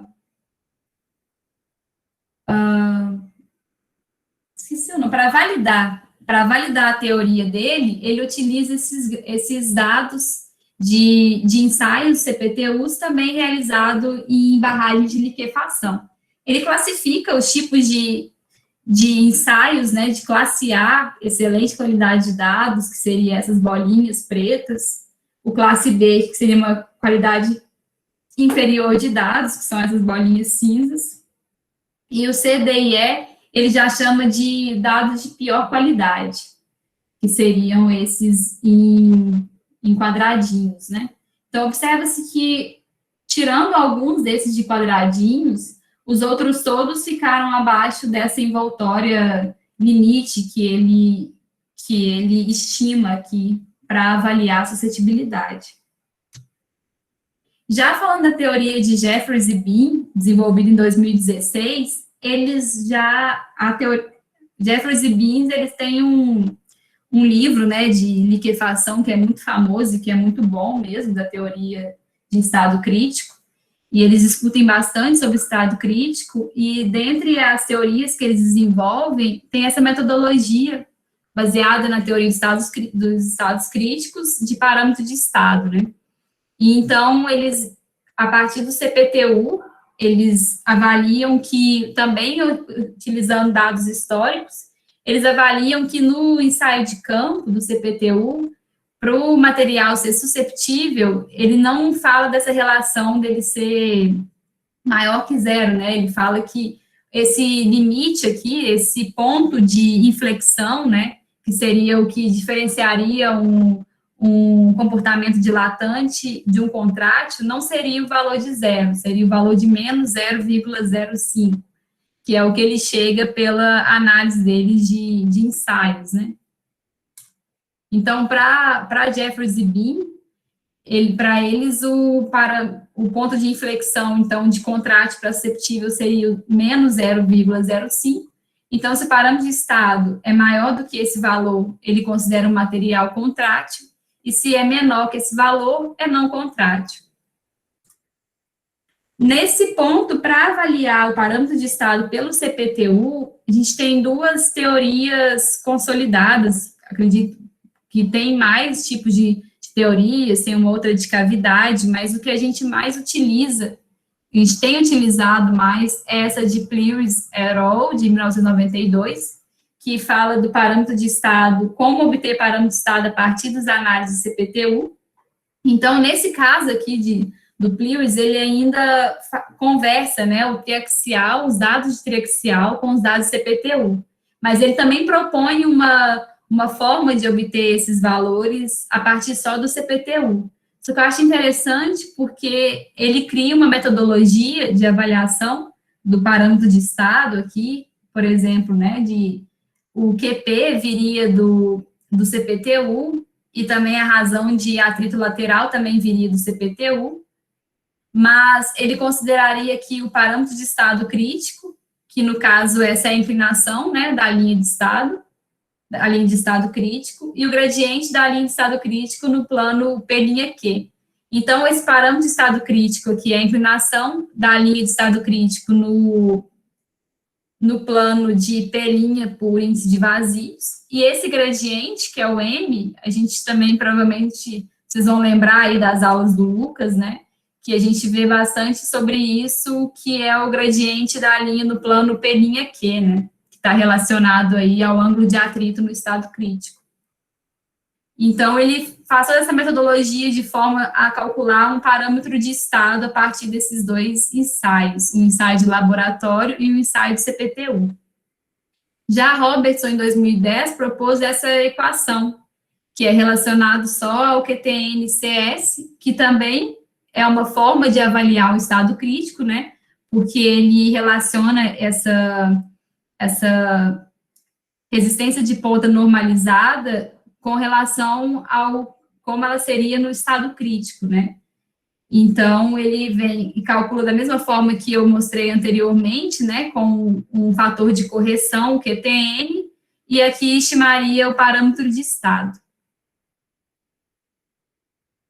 Bom, para a CPTU, essas metodologias, eu acho que vai ficar mais claro quando eu mostrar os estudos de caso no próximo encontro, mas gostaria só de fazer um grande resumo, assim, do CPTU, né, que as principais metodologias que eu mostrei de Olson, do Robertson e do Jeffers e Bean, eles utilizam sempre os casos históricos e dados de ensaios, né, em regiões de liquefação, para obter essas metodologias, né, então são sempre retroanálises, o diferente do ensaio de triaxial, né, porque o ensaio triaxial, o ensaio de laboratório, em especial, tanto de caracterização como triaxial, é uma análise mais intrínseca do comportamento daquele material em si, né? Uma análise mais daquele material,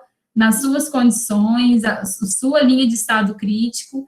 Isso eu não quero invalidar um ao outro, né? Eu acho que dependendo da situação, a gente, por exemplo, né, uma situação que a gente passa atualmente é que essas barragens a montante, grande maioria está interditada, né? Então, a gente não consegue entrar lá, elas estão em nível de emergência, algumas delas, então, não consegue entrar na área, muito menos fazer ensaio, né? Tirar material para ensaio. Então, a gente tem sempre que usar o que a gente tem. Então, muitas vezes, os ensaios de laboratório que a gente tem, ou não tem, ou o que tem não está muito bem feito, foram sempre amostras dilatantes. Então, a gente tem esse tipo de dificuldade de obter a amostra dessas barragens e de fazer novos ensaios. Então, às vezes, o que a gente tem é só alguns ensaios CPTU, alguns ensaios SPT, que eu nem quis mostrar aqui, porque eu acho que, ao meu ver, a gente tem métodos, né, metodologias e ensaios mais sofisticados e melhores para analisar. E aí a gente tem que jogar com o que tem, né? Então, às vezes, como a gente tem poucas informações, tem sempre que saber por onde buscar uma avaliação. E o que a gente tem batido também com as mineradoras é a importância de se fazer tipos diferentes de ensaio e de um ensaio conversar com o outro, né? De ser uma análise até cansativa, assim, um ensaio mostrou isso, esse ensaio também mostrou a mesma coisa. Não, mas vai fazer outro ensaio para mostrar a mesma coisa? Vamos, porque a gente, quanto mais certeza, quanto mais ensaios dão aquele mesmo resultado, mais confiança a gente tem naquela análise que a gente está fazendo. Então, um relatório nosso, quando a gente tem todos esses tipos de ensaio, a gente avalia por todos os tipos de ensaio para um conversar com o outro, ou não, né? Quando um não conversa com o outro, a gente tenta achar justificativas. Então, passando para a palheta também é um ensaio que a gente não vê muito, e também não tenho visto em planos de investigação pedindo a palheta, ela tem sido um pouco questionada em relação a rejeito, os seus resultados para rejeito, de forma que os ensaios que eu já olhei de palheta, eles davam valores muito altos de resistência, de forma que a gente não considerou, mas tem voltado alguns estudos sobre palheta, que eu acho muito interessante, e a questão de que a palheta, ela dá direto um valor de resistência não drenada, que é um parâmetro que a gente busca muito de determinar no rejeito, como ela dá direto esse valor, eu acho que é um ensaio que a gente tem que desenvolver um pouco mais para o CILTS, né, que também é uma outra pesquisa da URGS, inclusive junto com um amigo, né, o Porcellini, eu até li, não li totalmente, né, mas eu peguei aqui, até cito sobre o artigo que eles desenvolveram sobre a palheta em silts, e eu acho que é muito interessante, e falando em questão de empresa de projeto, para a gente é muito interessante desenvolver esse tipo de metodologia, porque é um ensaio teoricamente simples de ser feito, mas que a gente não tem tido muitos bons resultados para utilizar. Mas na análise da suscetibilidade, em especial, ele é um ensaio que a gente avalia a partir da sensibilidade. Ou seja, né, primeiramente, eu vou só fazer um resumo de como é o ensaio, não sei se todo mundo, eu acho que todo mundo deve conhecer, mas se não, é um ensaio que, primeiro, né, crava a palheta até uma determinada profundidade, e realiza a primeira rotação, né? É uma rotação, acho que 6 graus por minuto, se eu não me engano, eu acho que é essa velocidade. E aí você obtém, então, esse gráfico de torque pelo ângulo de giração, né?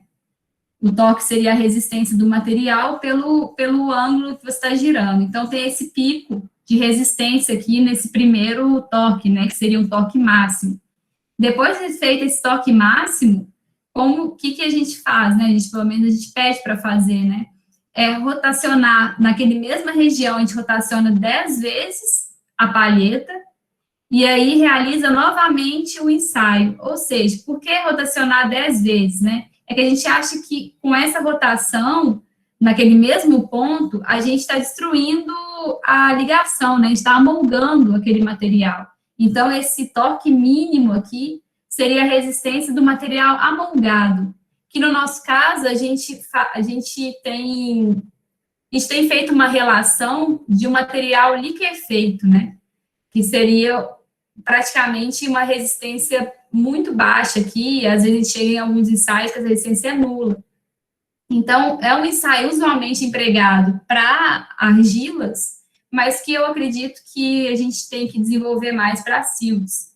E na relação de suscetibilidade à liquefação, como que a gente avalia, né? Se a gente pegar esse torque máximo e dividir pelo torque mínimo aqui, talvez vai ser 5 aqui, a gente tem uma relação, então, de sensibilidade e também tem como obter o quê? O índice de fragilidade. Aquele mesmo índice que eu falei logo lá no início, que representa o comportamento frágil. Então, a gente consegue ver se o material tem um comportamento frágil a partir dessa relação aqui das resistências de torque máximo e torque mínimo da palheta. E na sensibilidade, ela tem a sensibilidade, ela também é para argilas, mas a gente tem chegado, por exemplo, a uma sensibilidade de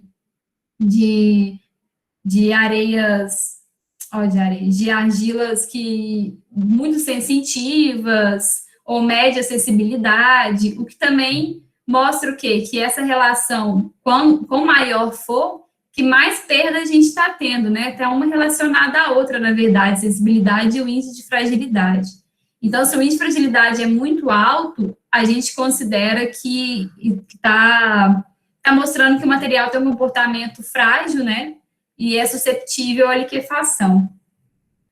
Eu queria também colocar um outro ponto de atenção em rejeitos, que nesse caso, como a palheta ela é feita, né, ela foi feita para material argiloso, que tem uma drenagem, que tem um coeficiente de drenagem muito baixo, né, um coeficiente de permeabilidade muito baixo, no rejeito pode ocorrer também a drenagem parcial, assim como no CPTU.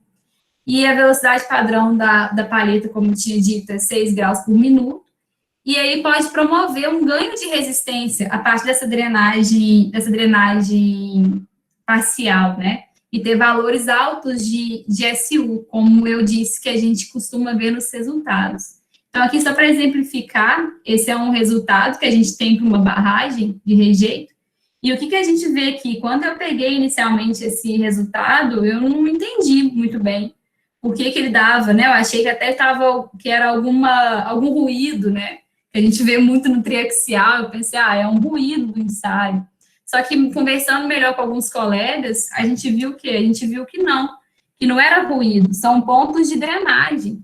Então, o que aconteceu aqui, que a gente acredita que esse ensaio indica muito bem, é que aqui o material, ele foi, durante a rotação, ocorria uma drenagem, então caía um pouco, subia. Então, estava tendo esse ganho de resistência ao longo do ensaio, que seria relacionado o quê? À drenagem parcial do material. Então, ou a gente pegava aqui para ver a resistência, né? Ou a gente estimava aqui um primeiro valor antes de acontecer qualquer drenagem, ou então a gente descartava aquele ensaio. Mas aqui, quando a gente aproximava da curva, né, dava um zoom maior na curva, a gente via, não para esse aqui, parece que não, mas para alguns de que aqui logo no início a gente já via alguns dentinhos, assim, que aparentava que poderia ter sido uma drenagem.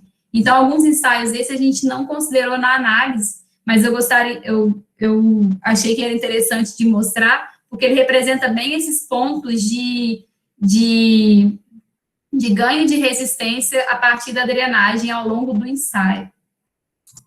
E aqui só voltando, né, a falar um pouco sobre o estudo do Matheus, junto com o Schneid, com o Sami, que é uma linha de pesquisa deles em relação à avaliação do ensaio de palheta numa situação drenada e não drenada, né? E aí eles... Anexado nos anexos ali. Anexado nos anexos é um pouco redundância, mas está ali o artigo. Não, esse artigo, assim, eu não li totalmente ainda, pretendo acabar de ler, até porque eu estou lendo com um grupo de estudo lá na empresa, que a gente está vendo como que a gente pode colocar isso na prática na nossa análise de VN-teste. E ele mostra que, resumidamente, não sei se eu estou falando certo, Matheus, me desculpa, mas ele mostra que a variação volumétrica, ela é muito pequena comparado os ensaios em um ambiente drenado e um ambiente não drenado, de forma que o SU obtido para um caso drenado ou não drenado, a diferença deles não seria muito grande. No CPTU, o Schneid mostra nos ensaios que poderia ser 10 vezes maior, né, o superestimado por causa da drenagem parcial. No caso do VN-teste, o que eles mostram de forma teórica é que essa superestimativa seria mais ou menos de 3 vezes no máximo, de uma forma que seria interessante utilizar esse tipo de ensaio para a gente obter a resistência não drenada em silts, no caso de rejeitos também de mineração. Gente, o que eu tinha preparado para hoje era isso, eu não vou entrar no estudo de caso, porque quero ver se vocês têm alguma dúvida para a gente tratar aqui agora, se eu não souber responder, porque tem muita coisa também que a gente tem que evoluir mais também em pesquisa, mas se eu não puder responder, eu posso pesquisar mais, se eu se eu não souber responder, né? Então, eu quero abrir aí para uma conversa de uns 10 minutinhos, para até dar 9 horas, acho que a gente pode parar, ou se tiver mais dúvidas, a gente pode ir ficando também, e deixar o estudo de caso para o próximo encontro, para a gente discutir com mais calma, e parar em cada estudo, e abrir uma roda de conversa mesmo. Tá, obrigada, e o que eu tinha para apresentar era isso. Lu, tem algumas perguntas no chat ali, na verdade, duas perguntas. Deixa eu sair aqui da tela cheia.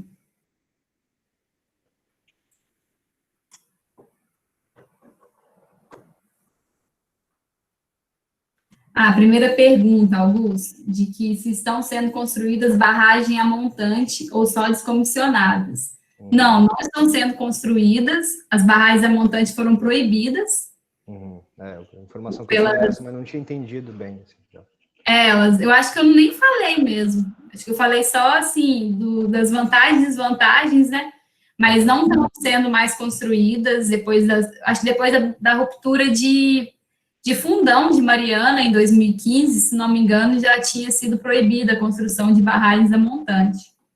Então, elas estão sendo descomissionadas, na verdade, estão sendo... Alô? Luciana, acho que tu cortou.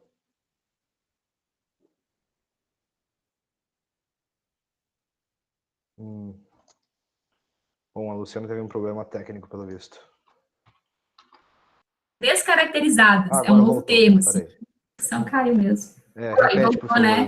A gente não estava te escutando. Eu estava dizendo que não pode mais ser construído, eu acredito que Eu não tenho certeza se foi desde Feijão, dessa última de Brumadinho, mas na minha cabeça, desde Fundão, que foi a de Mariana, em 2015, que tinha sido proibida a construção de barragens a montante. Mas o que eu queria só corrigir, assim, né, é que não está se usando mais o termo de descomissionamento, né? Agora a gente tem que falar de descaracterização, porque o descomissionamento seria algo mais simples como se diz, de parar de operar e de às vezes fazer uma cobertura, assim. A descaracterização não, a descaracterização você vai ter que tirar, teoricamente, você vai ter que tirar todo o rejeito que está ali e voltar às condições naturais daquela área, né? O que a gente sabe que é impossível, mas a teoria que tem, né, o conceito de descaracterização é um conceito maior, assim, de realmente tirar aquele material dali. Deixa eu ver as outras perguntas, gente. Gostaria de saber se o âmbito de saúde de alteamento são definidos apenas pelo material do próprio alteamento ou também na consideração as características do rejeito dentro da barragem. Então, Clara, eu vou ser sincera. A gente considera, eu não sei te dar uma resposta exata, tá? Mas a gente considera que o rejeito, ele tem um ângulo de repouso, né? E esse ângulo de repouso, ele é avaliado em relação, principalmente, de quando for feita essa descarga, né, por espigotes, ele vai, teoricamente, o rejeito vai se posicionar nesse ângulo de repouso. Então, quando a gente tem uma barragem de rejeito que ela mantém o talude de montante, esse talude de montante, ele vai tendo essa inclinação do ângulo de repouso do rejeito. Só que tratando de barragens a montante mais antigas, elas foram preenchidas até o topo, praticamente, né? Praticamente até a crista.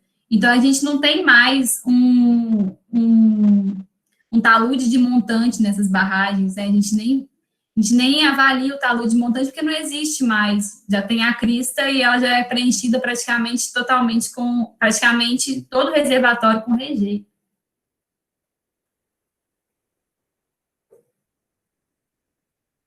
Gostaria de saber, a Gessamine, olá, gostaria de saber se existe uma maneira de evitar a saturação interna dessas barragens a montante, com drenos, ou é feito? Olha, o que é feito, então, o que a gente propõe quando faz um projeto de barragens é a drenagem interna dentro do maciço, né? Por exemplo, deixa eu compartilhar aqui uma sessão, que acho que fica mais fácil de explicar.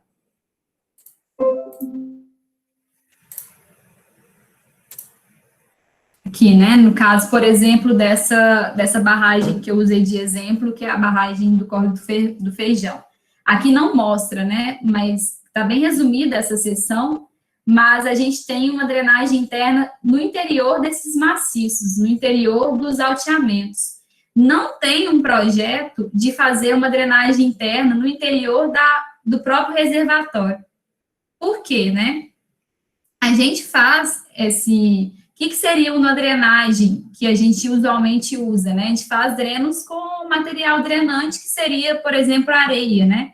Areia, às vezes usa sinterfide, ou enrocamento, ou faz dreno sanduíche, tem alguns tipos diferentes, dependendo da vazão que a gente calcula ali, que vai passar pelo dreno. Mas, no caso dentro do reservatório, como a gente utiliza, como o rejeito depositado lá, ele é um rejeito em lama, né, um rejeito com água, eu acredito que talvez poderia utilizar algum gel sintético, mas eu não consigo ver, assim, agora na minha cabeça, uma forma de fazer uma drenagem interna dentro do reservatório, sendo que o reservatório começa vazio e vem sendo preenchido com lama e com material saturado. Ele não vem sendo construído com material compactado, que dá para construir um filtro, né? Essa etapa de construção compactada é o aterro, né? Então, a forma de disposição do rejeito, eu não consigo ver como fazer um sistema de drenagem interna nos reservatórios.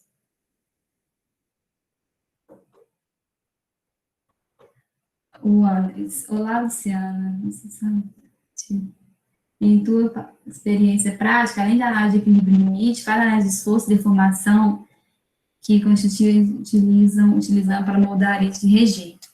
Então, Andres, isso é uma ótima pergunta, porque a gente tem, eu vou de novo colocar essa mesma imagem aqui. Então, eu também, igual eu disse, né, todas as áreas assim, de análise de barragem, de rejeito, são áreas em constante evolução. Então, a gente faz, sim, análise de tensão deformação, análise 3D, tem partido para análise 3D, mas o mais usual atualmente são análises 2D, de tensão e deformação, colocando os parâmetros de deformabilidade dos materiais, a gente avalia os parâmetros, porém, a gente tem algumas limitações em modelos constitutivos, né? Porque o rejeito, ele é um material que se deforma bastante. Então, nas análises de tensão e deformação convencional, a gente não consegue simular esse comportamento do rejeito com os modelos constitutivos. Por exemplo, às vezes utiliza Kahn-Clay, e aí o Mohr-Coulomb, né, para a fundação utiliza Huckenbraun, mas aí já é um outro método de geologia, né? Então, o que tem sido discutido e que está sendo... nós estamos implementando na nossa rotina, assim, a gente tem tentado evoluir para esse lado, são análises utilizando o modelo constitutivo Norcend, que é um modelo constitutivo que leva em consideração o parâmetro de estado, que, como eu disse, parâmetro de estado tem sido verificado que é o parâmetro que condiz e que realmente avalia a suscetibilidade, avalia o comportamento do material. Então, tem alguns modelos constitutivos sendo feitos em relação ao parâmetro de estado, e um deles é o Norcend. Só que esse Norcend, ele foi desenvolvido, se eu não me engano, tá? Às vezes estou me enganando, mas ele foi desenvolvido na Inglaterra, no Imperial College. Se eu não me engano, foi lá mesmo que foi desenvolvido esse tipo de modelo, e ele já considera parâmetros de dilatância, parâmetros parâmetro de estado, e ele simula o comportamento do rejeito de uma forma muito mais real do que os modelos que a gente utiliza atualmente nos softwares convencionais. Então, a gente tem, por exemplo, tem o FLAC, que é um software, que é um software que agora a gente está começando a fazer as análises, que ele já tem embutido o Norcend, mas a gente também tem tentado implementar no Plaxis o Norcend entrando com o modelo constitutivo, mas é bem novo, tá? No Brasil, a gente não tem nenhuma referência desse tipo de análise com esse modelo. A nossa referência maior de que já foi feita essa modelagem é fora do país. Tá, mas é algo que a gente tem que focar. Puxa uma brasa para o nosso assado é que tem sido implementado na URGS também. O professor Jorge Tamayo implementou o Norcend e já está usando em software ad hoc ali. Mas, na verdade, o problema é isso. Ele é um modelo construtivo difícil de implementar. Eu até ia me arriscar no coisa, mas não me arrisquei. E ele...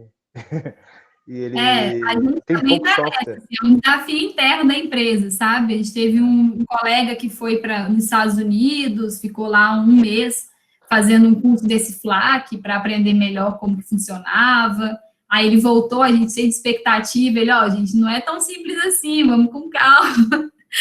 Aí agora a gente está com um profissional dentro da empresa que implementou, parece que o modelo Norcend no FLAC, mas ainda é uma coisa nova, no FLAC não, no Plaxis, mas ainda a gente não tem nenhuma análise realmente concluída, que a gente possa falar, a gente rodou e deu certo, sabe?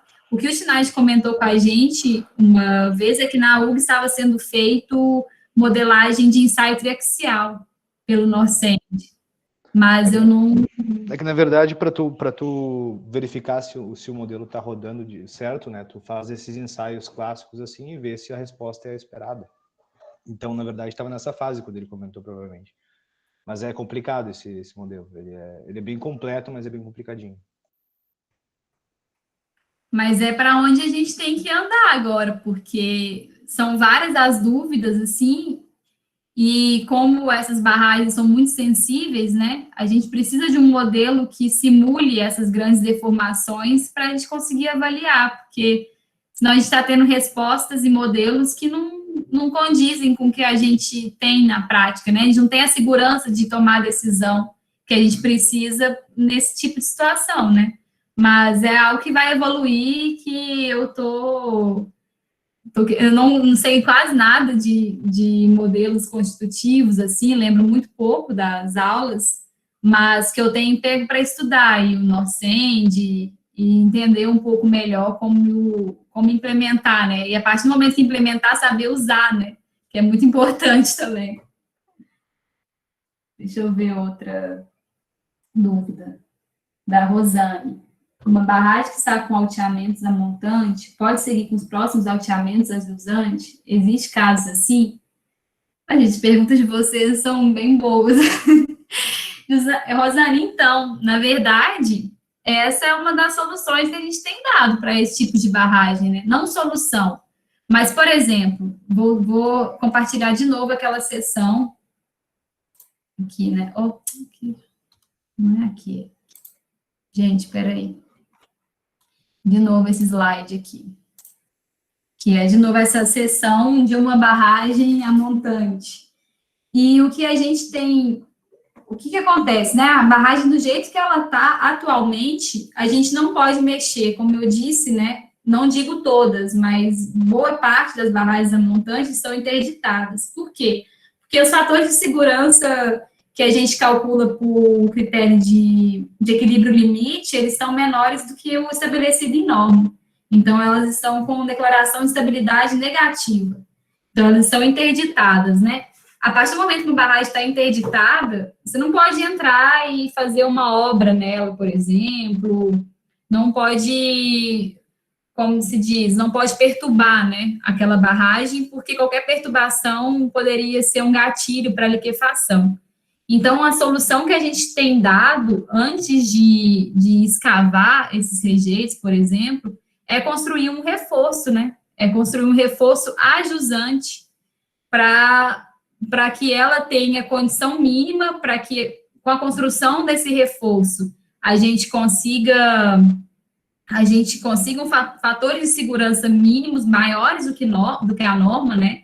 Com uma gordurinha aí, no caso, né, como se diz, porque a gente também tem muita incerteza dos parâmetros que a gente utiliza de resistência para esses materiais, por todos os problemas que eu citei aqui, né, da falta de conhecimento que a gente tem dos parâmetros e dos materiais da barragem, da fundação e etc. Então, o que a gente tem proposto, Suzane, é que essa barragem e esse maciço inicial é muito pequeno, eu não sei se isso aqui está em escala real, porque quando eu olhei, me chamou a atenção, não é muito o que a gente vê. Talvez o que eu costumo ver mais é maciço inicial até aqui, por exemplo, pelo menos uns 50 metros de maciço inicial, mas enfim, tratando essa barragem de exemplo, o que a gente tem sugerido, né, tem feito de projeto, é construir um alteamento ajusante a partir do dique inicial. Então, como se a gente viesse aqui, né, fizesse uma projeção aqui de um alteamento ajusante e construísse um alteamento ajusante aqui. E aí, fazendo toda essa análise, né, será que se romper essa parte aqui, por exemplo, será que vai ficar confinado nesse alteamento ajusante? Então, é uma coisa bem complexa, assim, a gente tem proposto, primeiro, fazer esse alteamento, depois preencher aqui, e depois descomissionar, né, que é o caso de tirar. Aí depois sim descaracterizar e escavar. Essas obras estão aí, ainda está em processo nenhuma começou, na verdade, porque como começar também a construir o reforço, sendo que essa barragem não tem uma condição de estabilidade? Então, a gente volta para essa barragem, como fazer com que ela fique com condição de estabilidade? Ou então, tem a condição de construir esse reforço com equipamento remoto? tá sendo essa a discussão, sabe? A gente vai entrar com equipamento, não sei ainda, né? Não tem nada conclusivo, mas uma das ideias é entrar com equipamento de controle remoto, né? E começar a fazer uma obra ali, sempre o pessoal vai estar nas ombreiras aqui da barragem, na região de maciço natural aqui, e a partir dessa região, eles com controle remoto vão fazendo a obra. Mas uma obra dessa, a gente não tem segurança, não tem como fazer muito bem feito, assim, de ter um critério, por exemplo, como compacta e avalia se foi bem feito e faz um método de rio para ver se a compactação está boa, se não está. A gente não tem esse tipo de controle. Então, assim, está tendo muita discussão em torno disso, mas uma das soluções é essa, de fazer um reforço ajusante que consiga estabilizar essa barragem aqui e que ela descaracterizar, né, que ela não vai ser mais de montante, ela vai passar a ser uma barragem ajusante. Mas até chegar nesse ponto, tem muita discussão e tem muita coisa em relação à segurança, a como fazer esse tipo de obra. Então, é um grande desafio aí para a gente.